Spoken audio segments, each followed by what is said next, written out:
Praise God. Magandang umaga po mga taga-Bulihan.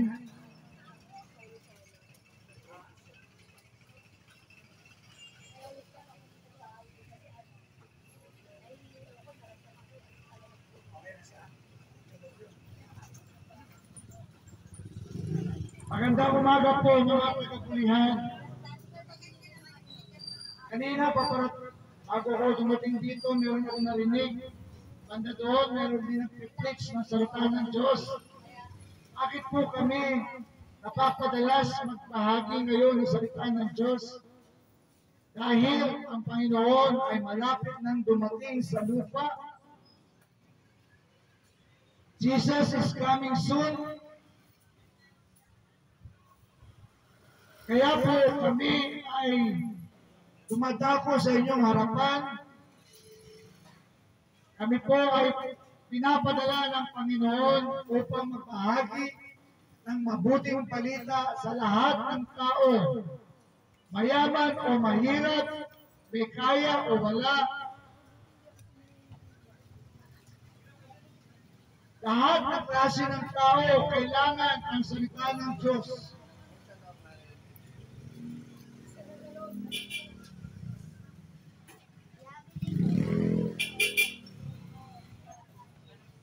Kagaya ng binabanggit sa ikalawang Timoteo, 2 Timothy, chapter 3, verse 16.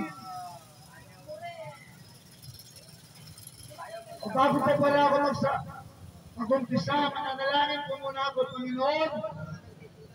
Samahan mo po ako sa aking pagbabahagi ng salita ng Diyos.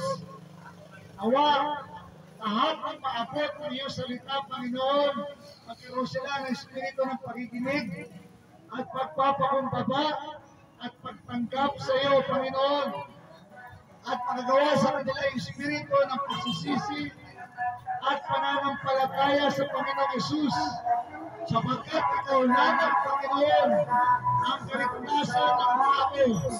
Sa pangalan ng Panginoong Hesus, sumulangin sa masalangin. At anumang espiritu na hindi mula sa iyo, pinapalis ko sa lugar na ito. In Jesus' name. At akin lang inaalaw ang Holy Spirit ang pumilo sa aking kalagitnaan at sa lugar na ito. Sa pangalan ng Panginoong Hesus. Amen. Amen.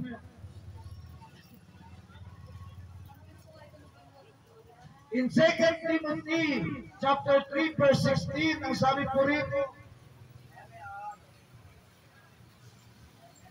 all Scripture is given by inspiration of God and is profitable for doctrine, for reproof, for correction, for instruction in righteousness.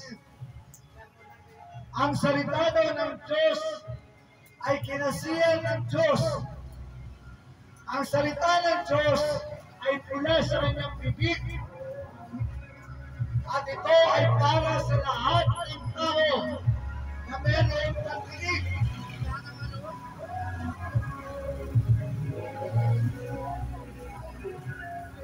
Mga kapatid, bago tayo makinig sa mga politiko, pakinggan muna natin ang salita ng Diyos.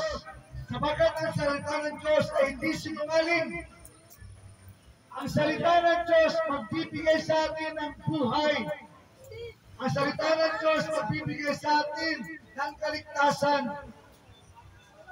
Ang salita ng Diyos magbibigay sa atin ng kagalingan, kalayaan, pagtatagumpay sa buhay. Kaya sabi nito, all Scriptures given by inspiration of God. Ang salita daw ng Diyos ay galing Kristo sa Diyos. Kaya ang sino man pumapaliwala sa salita ng Diyos ay pumapaliwala sa Diyos. At kung pinapaliwala mo ang Diyos, papaliwalain ka din ng Diyos. Kung ano ay binibigay mo sa Diyos, yung din ang ibibigay sa iyo ng Diyos. Kung ayaw mo sa Diyos, ayaw din siya sa iyo. Lalo't ikaw ay paulit-ulit sinasabihan na makinig ng salita ng Diyos. At sabi nito, for reproof and is profitable for doctrine. Ang salita ng Diyos ay natuturo ng tama.